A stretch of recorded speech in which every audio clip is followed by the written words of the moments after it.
विरोधी पक्ष नेते पदाच्या जागा रिक्त आहेत आणि त्यामुळं त्या दोन्ही जागा भरल्या जाव्यात ही विनंती आम्ही या निमित्तानं केलेली आहे।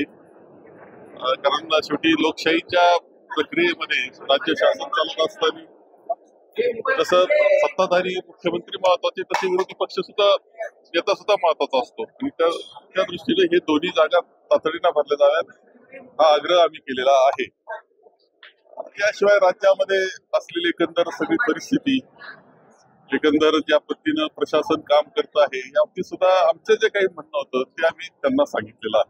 काय त्यांचा प्रतिसाद सकारात्मक होता? अत्यंत सकारात्मक आहे। लवकर त्या जागा भरल्या जातील याची आम्हाला खात्री वाटते आहे।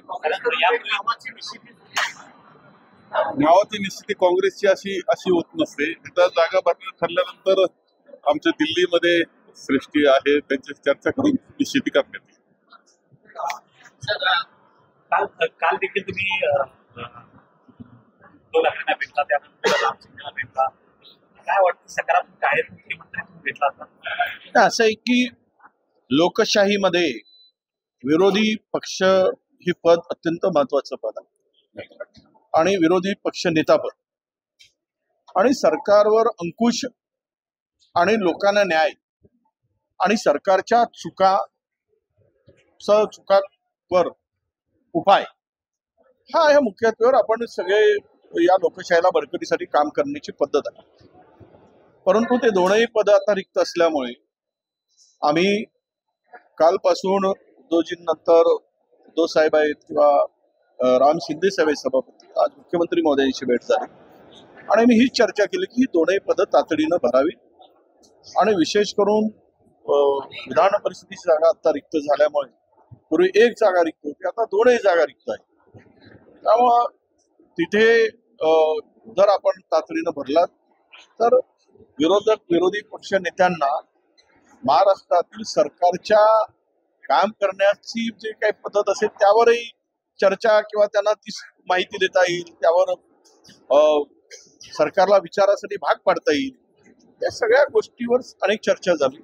अगदी मुख्यमंत्री या संदर्भात सकारात्मक आहेत असं आम्हाला त्यांच्या बोलण्यातून दिसलेलं आहे। यापूर्वी देखील बऱ्याच सकारात्मकता दाखवली विधानसभेच्या संदर्भात नेमलं जात नाही, तसाच प्रकार आपण आता बघा, शेवट निर्णय हे जे काही आहे सरकार म्हणून घ्यायचं आहे किंवा सभापती अध्यक्षांना घ्यायचं आहे, त्यामुळे आम्ही आमची मागणी त्यांच्याकडे ठेवली, त्यांचं वागणं सकारात्मक आहे।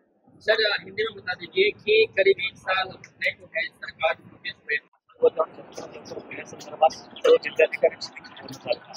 काय वाटतं कुणाची मराठा आरक्षण समितीची बैठक?